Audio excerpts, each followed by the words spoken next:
He had no farther intercourse with spirits, but lived upon the total abstinence principle, even ever afterward.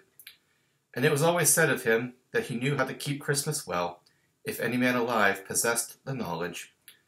May that be truly said of us, and all of us, and so, as Tiny Tim observed, God bless us, every one. And thus concludes A Christmas Carol by Charles Dickens.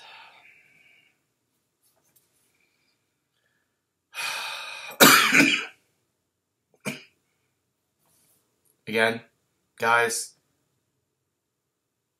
I mean, it's kind of you to only half of you showing up this time. The crowd's thinning out a bit. But I guess we gotta do this. Alright.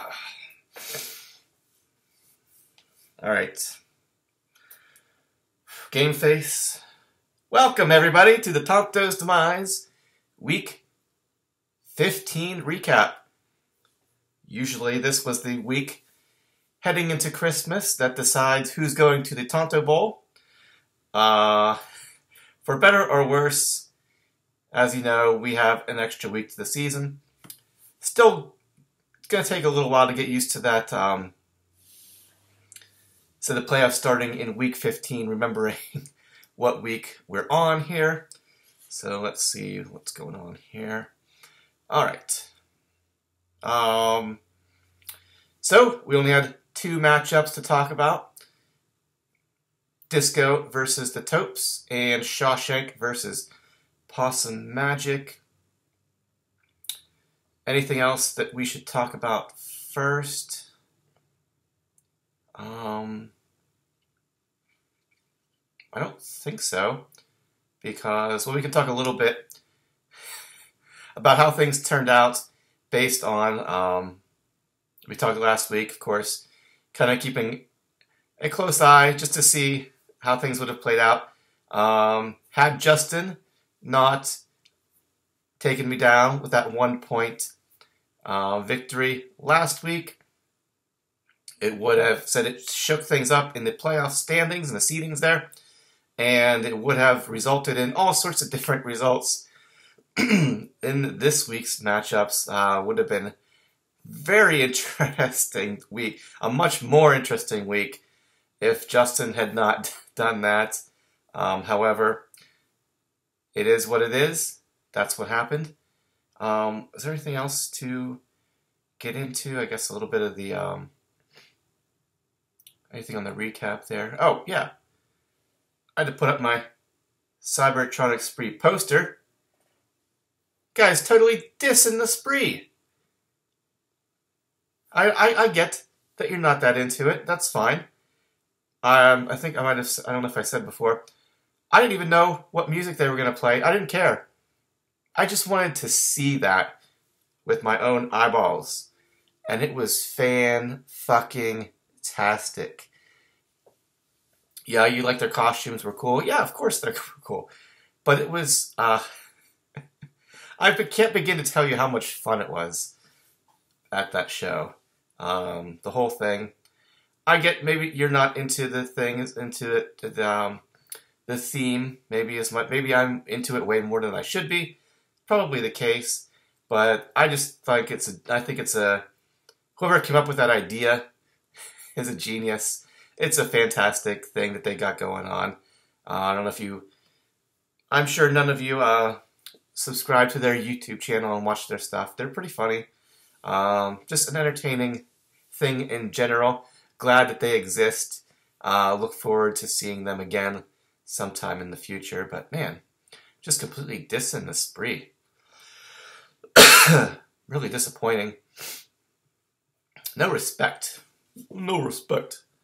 But anyway, speaking of, no, don't get any respect. Yeah.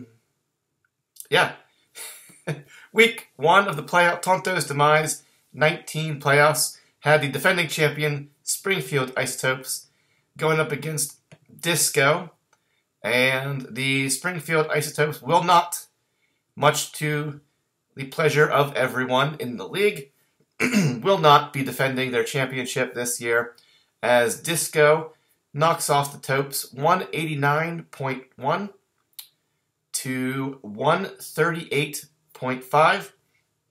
This one pretty much over before it began, I think it's safe to say.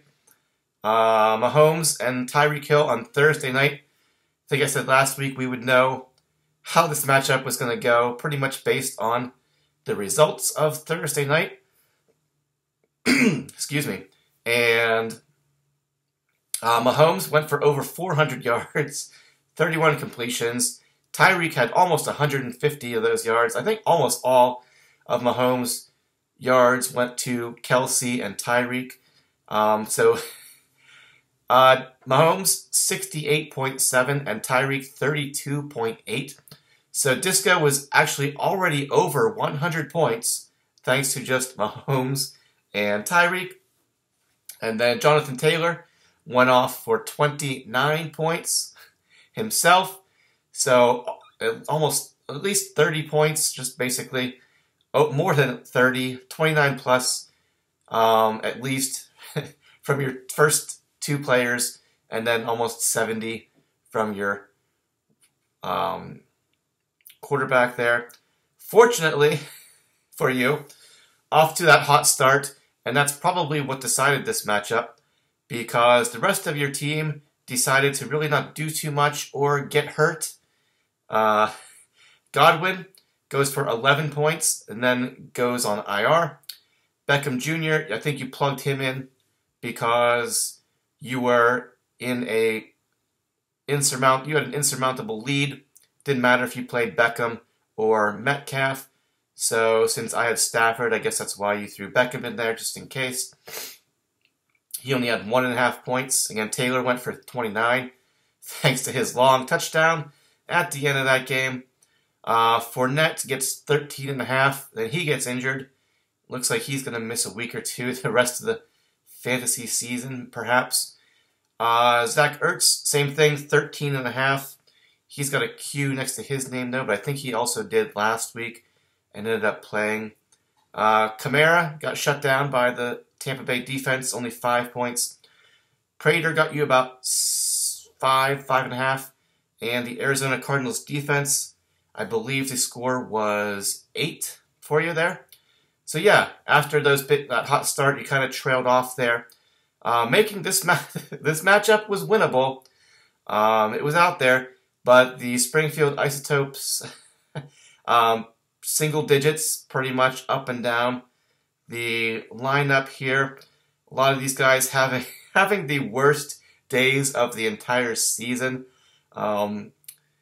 If Devontae Adams doesn't grab a touchdown, it's pretty much single digits scores from top to bottom there. Had Stafford on Tuesday night, Miles Sanders on Tuesday night, kind of making the score a little bit more respectable. Stafford goes for 38.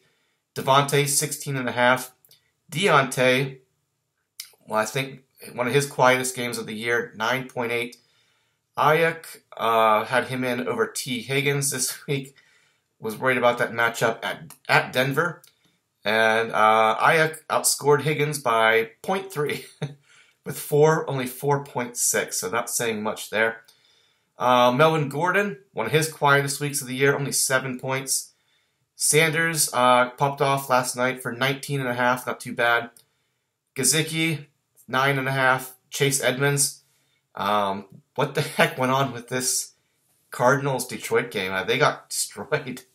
Fortunately, said you had Arizona's defense going, and Ertz and Prater, but I had Edmonds, and he came back thinking that he would have a pretty good game. Not one catch, only 53 yards for 5.3 points. Folk, I think the highest scoring kicker in the whole league this year, goes for 4.5 points. And then the Miami defense, I think I bumped them up 9 to 24 points. So yeah, 138 for the Topes, a really just disappointing performance. Up and down the lineup. Said after Disco's big three went off, his team kind of fizzled out the rest of the way. Making this one, said winnable if the guys for the Topes had shown up, but they did not. And Disco will be moving on, ending the Springfield Isotopes season and the attempt for the back-to-back championship run. Other matchup, we had Shawshank Athletics versus Possum Magic. This one started out a little bit scary for Shawshank. I think his team was kind of, let's see, 46 now for Herbert. Not too bad. You were probably expecting a little bit more. Pittman, he got ejected from that game, I'm pretty sure, after only one catch. But fortunately, a couple of your big guys went off, and so he started quietly, but went off towards the end. Possum Magic started off hot, but kind of, again, also fizzled out here as the week went on. And Shawshank gets the win, 199.5 to 129.1. So that's a 70-point win here. So Herbert went for 46.5. Chase only 1.5. But then Cooper Kupp goes for 35. Jefferson just under 15. Edwards-Helaire an even 9. Dalvin 11. Mark Andrews 35.5 points this week. He goes off for 2 touchdowns, 10 catches. Must have been getting all the looks from the guy who was the Ravens quarterback this past week. I think Lamar Jackson was out. Again, Pittman in the flex, 1.5. Carlson, your kicker, got you about 12 or so. And then going into this matchup, I thought you were nuts for starting. I mean, it was your best option probably because your other defense was Seattle at the Rams. So you basically had to go with New Orleans at Tampa Bay. And it's like, man, that could be this thing that turns this matchup in Possum's favor if there's going to be anything. And said New Orleans defense getting whipped by the Buccaneers in Tampa Bay. But New Orleans shut out Tampa Bay Buccaneers. Yahoo says 25. I think we bumped you up to about, I want to say 34-ish. Maybe I gotta check and see if I added your kicker fractional points or not, because they played Monday night there. Your score. I can't remember if I did or not. I'll have to go back and look at that. So maybe your score was bumped up just a little bit there. Shawshank. I'll go back and make sure here, because I'll be perfectly honest with you. After the results of Thursday night, I was mad for about 5 minutes and then resolved to realize that, that's it. So, pretty typical Craig behavior, you may not know. Adapt to I pretty quickly adapt to situations, changes things, whatever goes on. Easy to acceptance, I guess. After, a couple minutes of frustration, but then once you get that out, and then, whatever, it's over. Accepting situations, pretty good at, doing that, I guess. Whatever that's worth. For Possum Magic, said he only got to about 130, was hoping for big things on Tuesday night. Russell Wilson, unfortunately, only goes for 21.8. Let's see. You had Mac Jones on the bench. He went for 44. Wentz only went for 10.5. Said Elijah Moore was on the COVID list. I think he was on IR too as well. Thielen, you were without him this week. Harris, the running back, from probably the best running back on New England. That was a tough matchup, though. He was questionable. I guess he didn't play either. So Possum Magic had some difficult lineup situations there. Diggs went for 13.5. Starting Traquan Smith, he goes for 3.7. Starting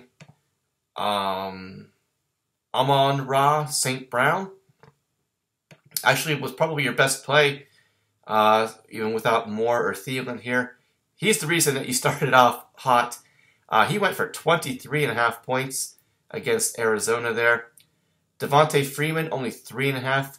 Mixon, only 7. So we knew it was going to be a tough matchup for them at Denver. They did still win the game, but not much in the way of fantasy production for anybody. Chase, Higgins, Mixon there. Gronk, only 5. Chubb, 16.5. Koo gets you about 8. And then the San Francisco defense, pretty good matchup for them. Although it looks like the Minnesota might have been a better play for you. Yahoo says 12. Looks like we bumped you up about 15 to 27. So your defense showed up. St. Brown showed up. And that is pretty much it, unfortunately, for Possum Magic. And Shawshank gets the win. He moves on. And guess we gotta clap out Possum Magic, clap out myself, the Isotopes there, and Josh back there, always with the sad face, even when things are going well, always with the frown under the bowl cut. Let's see, so next week, what do we got? Lowest seed gets the number 1 seed, and that is Disco, number 4. So the number 5 and 6 both bow out. Excuse me, in the first week of the playoffs. So Yinzers is going to get Disco, and Biscuits is going to get Shawshank. Going to be two good matchups. Yinzer Jags and Disco both going to be perhaps not at full strength. Said Yinzer Jags, Eli Mitchell looks like he might not play. But you got Jeff Wilson at Tennessee. Could be a tough matchup. Eckler's banged up. Hopkins is on IR now, as we know. You got Kittle. You're playing Sony Michel. You're playing Jacoby Myers. That's kind of gross. But somehow, Detling, you went from drafting like it's covered up back there now, but like you got through like the first 5 or 6 rounds of the draft with all wide receivers. Let's take a quick peek here. We'll see if we can look at it while we're. What pick number were you? You were like 7. Okay. So you kept Josh Allen, you kept Kittle, and you had Eckler there. 3 keepers. You had Eckler. He was your running back. So you already had, let's see, quarterback, tight end, running back. Okay, so you went all receivers, basically, to start out the draft. You had Hopkins, Woods, DJ Moore, Cortland Sutton. Then you went with the defense. Then you took Waddle. Then you took a couple then you went all running backs there. So you had all these wide receivers. Hopkins, Woods, Moore, Sutton, Waddle. Those 5 good guys there. And somehow, by the end of the season here, you've ended up with a wide receiver core that is, suffice to say, less than impressive. I think that's not a diss. I think it's a straight-up observation. I think you would probably agree with that current assessment of your wide receiver core here. So that's going to be interesting to see. But Disco, I was glad you guys were a little bit entertained. You could not go through the Springfield Isotopes in the playoffs and not suffer the consequences, even in victory, paying the troll toll, as you lost Fournette, you lost Godwin. Tyreek currently on the COVID list. Will they? I know Kelsey's on there too currently, I'm pretty sure. Perhaps they will move this game like they did a couple games this past week too, so that Kelsey and Tyreek can play. If not, that could be a tough spot here for Disco. I mean, he's still got a solid lineup up and down. Said enough guys on the bench there to go without Fournette and Godwin. I'm sure he's hoping that Tyreek comes back. Said he's replacing Godwin with Metcalf, keeping Beckham Jr. in there. Throwing Singletary in for Fournette at New England. They're probably mad after last week, so that might not be the greatest. Ertz has to go against Indy. Indy's defense pretty good. That could be a tough matchup. Kamara versus Miami. That could be, if Miami can bounce back and have a good game, that could swing this one. Or Kamara could just as easily have a big game and go off there. So, and again, Yinzer Jags having some injury problems, things going on here. Got some tough matchups. So this one's going to be, both of these matchups going to be very interesting. I don't know if, said Tom Brady lost. I think Mike Evans is going to be out too. Godwin's out for the year. He's hoping Antonio Brown is going to come back and play. Looks like he's recovered from his injury, and just in time, his suspension is going to be over, it looks like. So, yeah. Just taking a quick look at the matchups here. Ooh, this one is going to be a good one. Mark Andrews. We should talk about him. We should talk about him real quick because Josh took a fair amount of flack going into the draft for deciding to keep him at the last minute, and ended up being an excellent decision. I didn't know why you were getting so much criticism about it at the time, but and as we currently stand, Mark Andrews, highest scoring tight end in the league this year. So those of you who questioned that decision, yeah, he's got 4 points more than Kelsey. But I'm looking here at the Yahoo scores for the season here. Total points. Actually, didn't really realize this. Dalton Schultz. So you guys complain about the depth of the tight end position. Dalton Schultz, number 4 overall scoring tight end in the whole league this year, behind Andrews, Kelsey, and Kittle. Pitts was actually number 5. Still don't think he was worth drafting that early, but yeah. Well, Pitts, Goddard, where was he even drafted? Dawson Knox, I'm not sure he was even drafted. So just running through the top 10 scoring tight ends in the league this year. So that's what Andrews 1, Kelsey 2, Kittle 3, Schultz was 4, Pitts 5, Goddard 6, Dawson Knox 7, Gesicki 8, Hawkinson 9, Hunter Henry 10, who's been off and on the waiver wire here. I'm not sure. I think he might have been drafted and then dropped and picked up by a couple of different people. So that's the top 10 of tight ends this year. Most of these guys were either really picked up off waivers or drafted fairly low. Ertz, then there was Ertz, Freiermuth. Waller looks like he was down actually 13.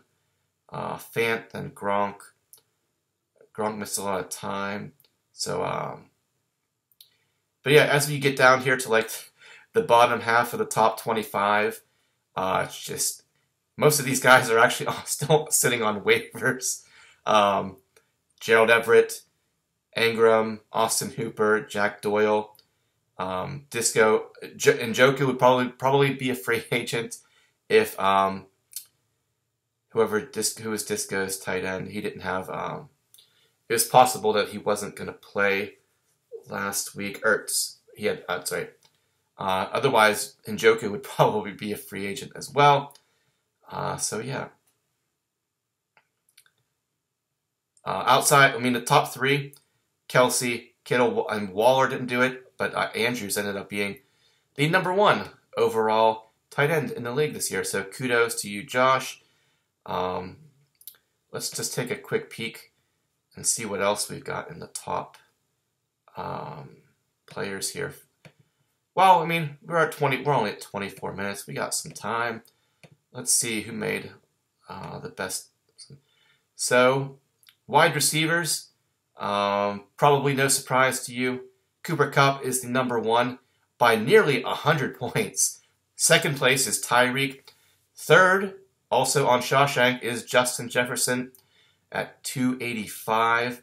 So, yeah, that combination, Kupp and Jefferson, probably, if Shawshank takes it all this year, which is very possible at this point, I think it's safe to say, that combination plus Andrews,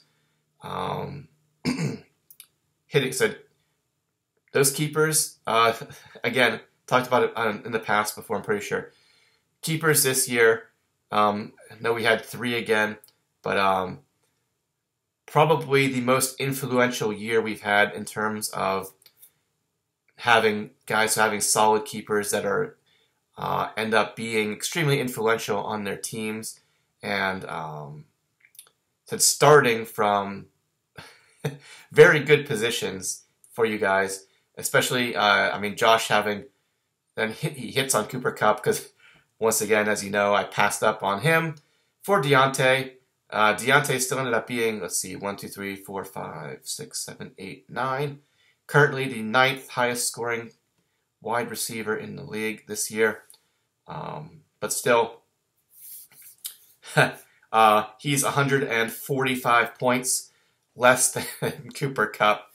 So, could have been a big difference there. But yeah, hitting on that and then helps that not only you're starting with that, but then you had the number 3 pick in the draft. Imagine if you would have had, if I would have taken Dalvin and perhaps you would have taken Devontae, you would have had 3 of the top 5 wide receivers in the league, and we would pretty much safely be handing that trophy down there to you this year. But hey, let's not get ahead of ourselves. We'll see. Is there anything else we should discuss? Oh yeah, Justin threw that grenade into the playoff standings. If the Topes had won last week and had been the 3 seed against Possum, still would have been the 6 seed.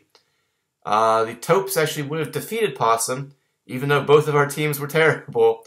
And Shawshank would have defeated Disco in an epic playoff matchup, because I'm fairly certain that Disco would have kept DK Metcalf in the lineup this past week instead of putting Beckham Jr. in there. And Metcalf went for 11.2. So 9.5 points more than what Beckham scored. If we add 9.5 points to Disco's score, that would take you to 198.6, and you would have lost by 0.9.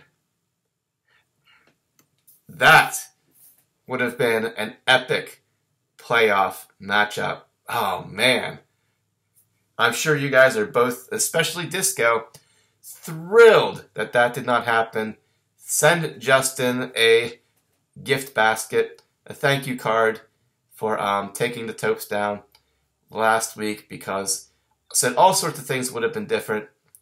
Disco would be out, Possum would be out, and that would have meant this coming week we would have had Yinzer Jags versus Shawshank, and we would have had Jim versus Biscuits, Jim versus Craig, Biscuits versus the Topes, husband versus brother.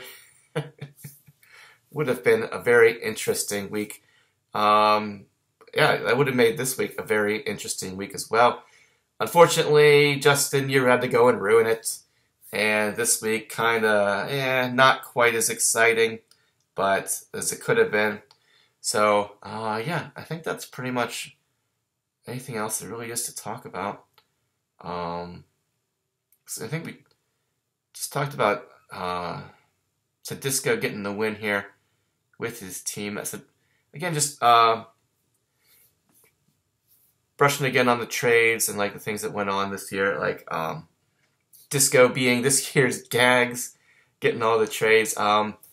It's still like I can't help but wonder like how different the season would be if you guys had not basically handed him Patrick Mahomes and Alvin Kamara.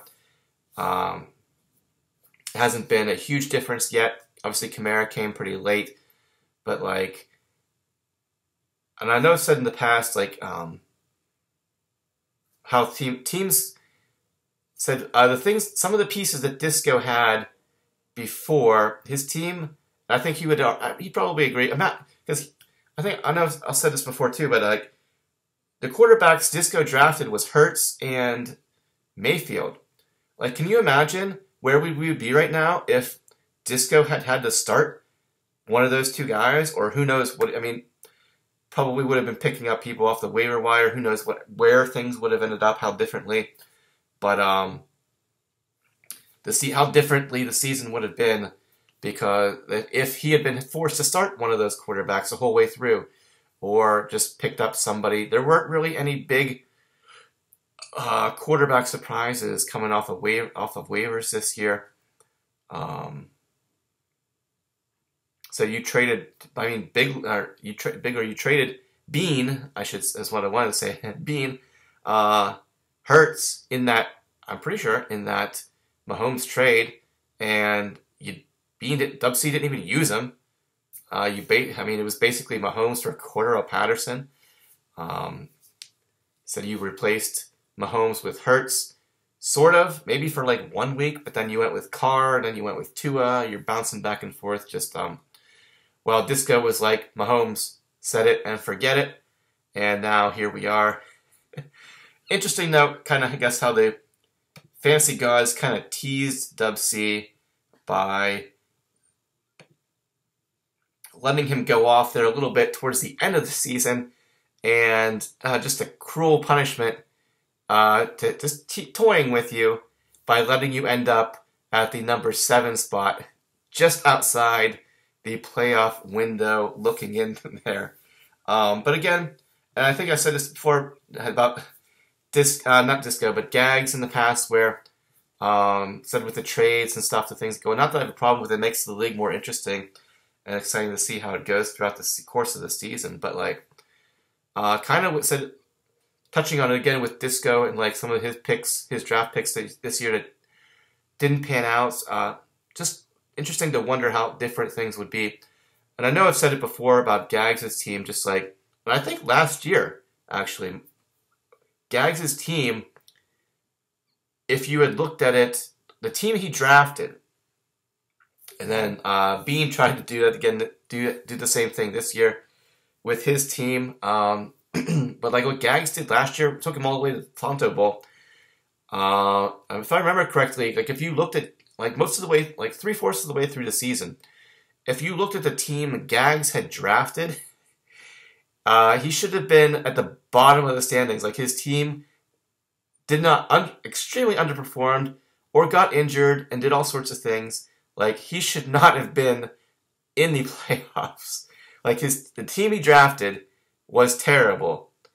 But I mean, kudos to you, Gags. And I'm sure that's what I said it before. But said wheeling and dealing, ended up making his way all the way to the Tonto Bowl last year. Will Disco be able to do that this year? TBD.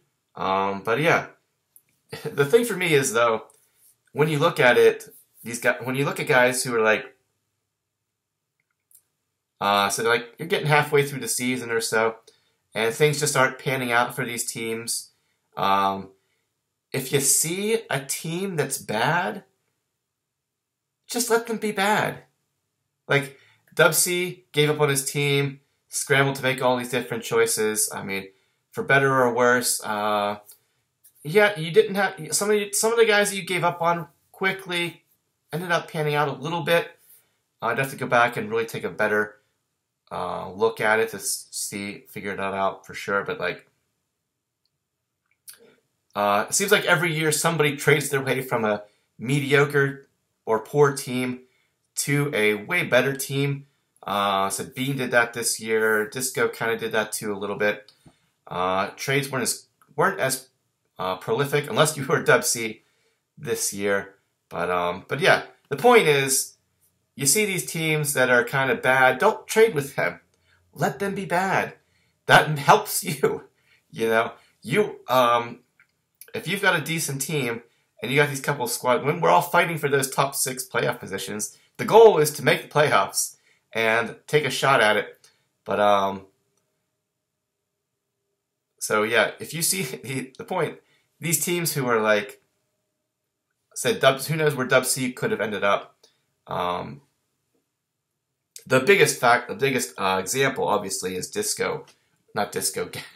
Getting all these guys confused. Gags last year, so kind of traded his way from an extremely mediocre team that should definitely not have been in the playoffs to a team that went all the way to the Tonto Bowl. But yeah, let those bad teams stay bad teams and drop down, because that increases the likelihood of you having a chance to take one of those spots above them. So instead of making the bad teams better, even if you think you're getting a good deal. But yeah, that's just my perspective on that. It never happens. People like to make trades. They're fun. The little adrenaline rush you get when hitting the accept button, things like that. Always fun to shake things up. See what the rest of the league's going to say. Usually, when it comes to trades. But anyway, so I think that's pretty much not much else there is to say. So yeah, we're going to have Yinzers versus Disco. Shawshank versus Biscuits. Going to be 2 good matchups, and we will see who faces off in Tonto Bowl 19. It's December 22nd, so we only got a couple days before Christmas. Unfortunately, there won't be a Springfield Isotopes Tonto Bowl wrap this year because we are already one and done. Let's see. So Biscuits and Yinzer Jags. Which one of you is going to be sporting the Romo jersey next year? Being one and done here in the playoffs. Really, unless we've only had one time in the last 10 or 11 years that the Tonto Bowl has been the 1 versus 2 seeds. Don't have my sheet here handy, but I think it's probably been about 10 years. I want to say it was 2011, the last time that happened. So about 10 years now since the 1 and 2 seeds faced off. So we will see. It's going to be a very interesting week to watch, and we will see what happens. Make your guys' Christmas a little more stressful to see. And then the Tonto Bowl won't be decided until, I guess, technically 2022. So today, today is 12/22/21. So today is actually, as I record this, we are living in a palindrome. So just for today at least. So always. Yesterday was a solstice. Today was a palindrome.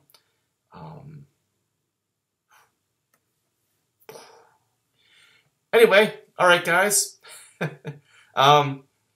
Hopefully, the teams left in the playoffs. Good luck to you all.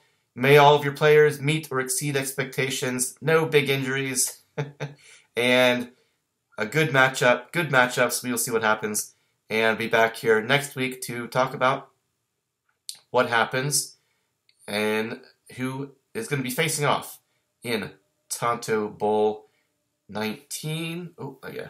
Just got my third booster jab there. Kind of starting to feel it a little bit there. About an hour and a half ago. So here. That's why we're doing the daytime.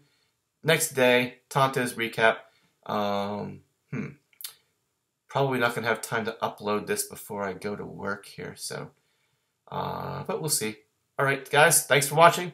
See you back here. Thanks for listening, watching, or whatever it is you do. See you back here next week to talk about who's meeting in Tonto Bowl 19. Have a great Christmas.